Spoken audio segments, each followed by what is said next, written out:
मैं मंटू नहीं हूँ ड्रामे की आज की किस्त तो बहुत ही कमाल की थी और अगली किस्त और भी ज़्यादा धमाका खेज होने वाली, क्योंकि महमिल का मंगेतर बेचारा फरहाद के हाथों मारा जाएगा।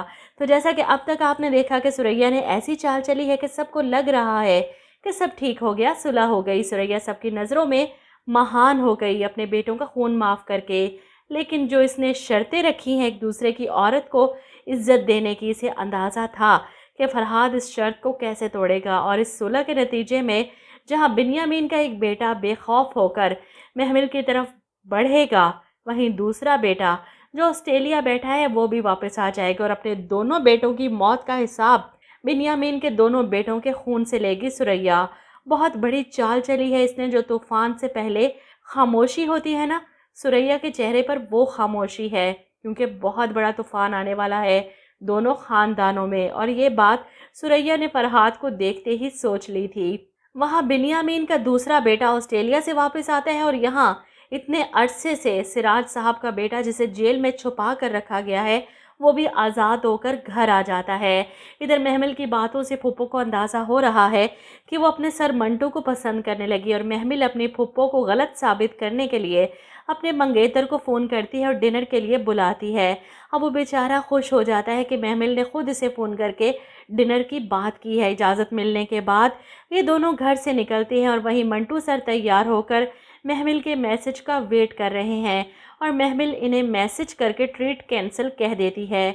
अब वो अपने मंगेतर के साथ रेस्टोरेंट में बैठी है और इसे बताती है कि असल में ये ट्रीट मैंने अपने सर मंटू को देनी थी। अपने सर के साथ जाने की इजाज़त शायद कभी ना मिलती, लेकिन आपके साथ आने की इजाज़त मुझे आसानी से मिल गई। इसका मंगेतर इसे कहता है तो बुला लीजिए सर मंटू को भी यहाँ पर, इसी बहाने हम भी आपके सर मंटू से मिल लेंगे और ट्रीट भी हो जाएगी। इसकी बात पर महमिल मुस्कुराते हुए मैसेज कर देती है सर मंटू को और वो जो मायूस हो गए थे एकदम से तैयार होकर फ़ौरन पहुंच जाते हैं। इनके अचानक महमिल के बुलाने पर आ जाने पर महमिल के मंगेतर को हैरत होती है कि सर आप तो एक ही बार बुलाने पर आ गए, देखकर अच्छा लगा। ऐसे में महमिल मुस्कुराते हुए सर मंटू की खुसूसियात बताते हुए कहती है ये अब्बा से डरते हैं और मैं अपने अब्बा की बेटी हूँ तो ये मुझे तो ना कह ही नहीं सकते। जिस पर सर मंटू जवाब देते हैं कि आपके अब्बा से नहीं डरता, मैं आपसे डरता हूँ। वहीं घर पर खाने की टेबल पर नसीबा सुरैया से सवाल करती हैं कि तुम्हें तो सब बताया होगा इसने, यूँ अचानक प्लान क्यों बनाया डिनर का। जिस पर सुरैया साफ मुकर जाती है ये लड़कियाँ पूरी बात कहाँ बताती हैं, तजर्बे से अंदाज़ा लगाना पड़ता है कि कब क्या करने वाली हैं। अच्छी बात है ना, दोनों मिलकर साथ खाना खाएंगे तो मिलकर खाने की आदत पड़ जाएगी। वहीं दूसरी तरफ महमिल हैरान है सर मंटू के जवाब पर, इसलिए फिर से कहती है शादी पर तो आएंगे ना, भागने नहीं दूंगी। ये तो शुक्र करे मंगनी पर पता नहीं था कि भाग जाते हैं, वरना अब्बा गार्ड से कहकर रोक लेते। ऐसे में सर मंटू अजीब गहरी सी बातें करके महमिल को हैरान कर रहे हैं कि प्रॉमिस करता हूँ कि जाऊँगा नहीं जब तक तुम नहीं चली जाओगी।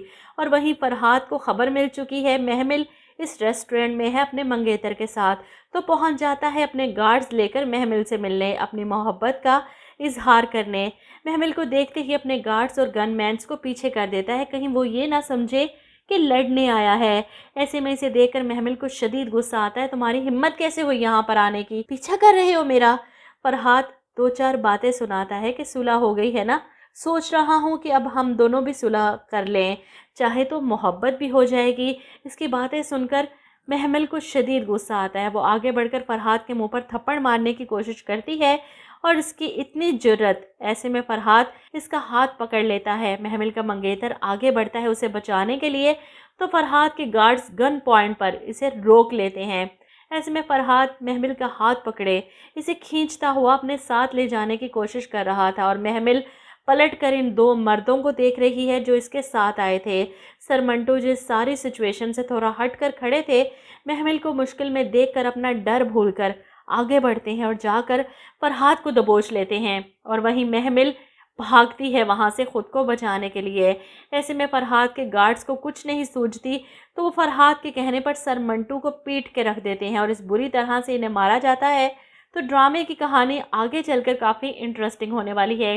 किस तरह सर मंटू इसे फरहाद से हर बार बचाएंगे। और सर मंटू की इस जुर्रत को देखकर महमिल हैरान होगी कि मेरे लिए इन्होंने अपनी ज़िंदगी खतरे में डाल ली। हालांकि वो तो इतने डरपोक थे, लेकिन बेचारा महमिल का मंगेतर मारा जाएगा इस सारे चक्कर में, क्योंकि फरहाद इसे सर मंटू के सामने ही गोली मारेगा।